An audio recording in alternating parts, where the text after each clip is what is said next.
Raseinių rajono savivaldybėje surengtas susitikimas su seniūnijose dirbančiais kultūrinių renginių organizatoriais.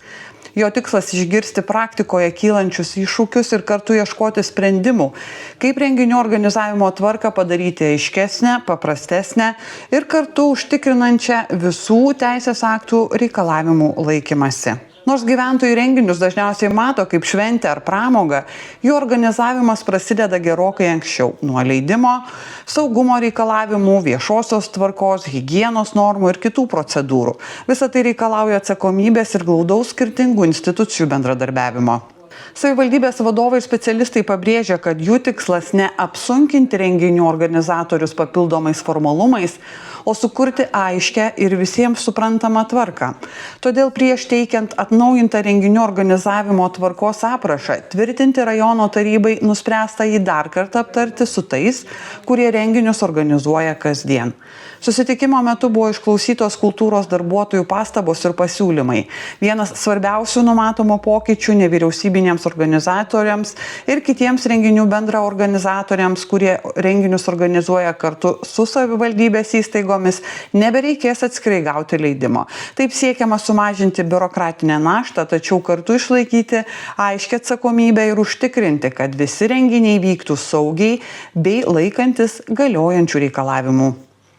Tai matydami, kad poreikis yra keisti, tai keičiasi ir teisės aktai, keičiasi ir gyvenimas, tam tikros tradicijos ir gavę tam tikrų pastabų ir iš mūsų renginių organizatorių, matome, kad reikia keisti mūsų nuostatas, tvarkas, kuriomis organizuojami renginiai. Šiek tiek supaprastinta tvarka, ar ne, mūsų, sakykime, rajone esančiam kultūros centrų skyriam?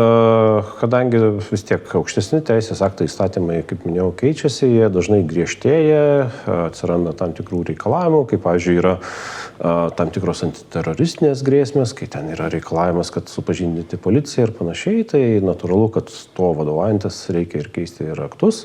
Ir tada, susitikę su bendruomenė, matome, ką reikėtų dar patobulinti. Tai šiandien turėjom tokį nedidelį darbinį pasitarimą, kur renginių organizatoriai išsakė savo matymus, ką reikėtų patobulinti, kas praktikoje užrašyta, bet, pavyzdžiui, realiai negalioja, tai galbūt reikia atsisakyti tų perteklinių dalykų, jo labiau, jeigu tai yra įstatymė neprašyta. Tai tokius perteklinius dalykus bandom išrinkti ir panaikinti. Kalbant apie skyrių finansavimą, irgi planuojate dar ne vieną diskusiją ir prie kokio modelio patys specialistai linksta, kas jiems būtų patogu, saugu, sakykime, komfortabilu?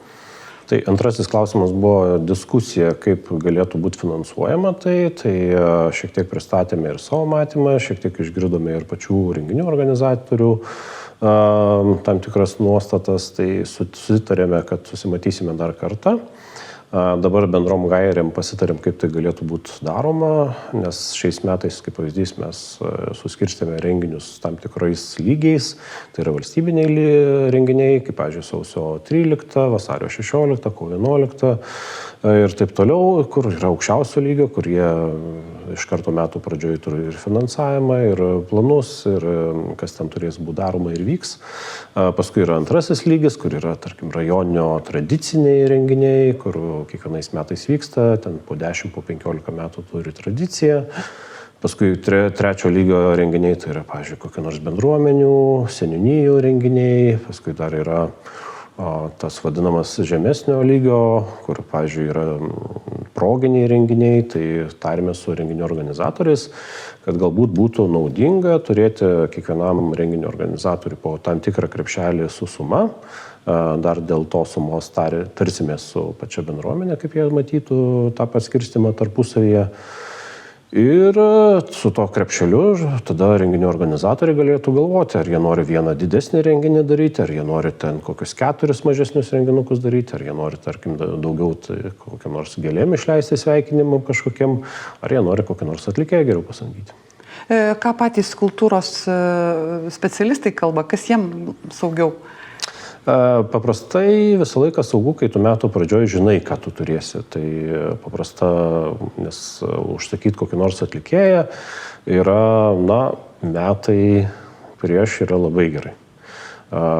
Likus porai mėnesių tu gali to atlikėjus arba tiesiog nerasti, nes bus užimtas, arba jisai turi kitų planų ir taip toliau. Tai visą laiką, kuo anksčiau tu žinai, ką tu gali, tol geriau tu gali susiplanuoti, ką tu nori padaryti. Savivaldybė tikisi, kad toks dialogas su renginių organizatoriais padės sukurti aiškę, praktišką ir visų poreikius atliepiančią tvarką, o bendradarbiavimas tarp skirtingų institucijų leis renginius organizuoti sklandžiau ir be abejo saugiau.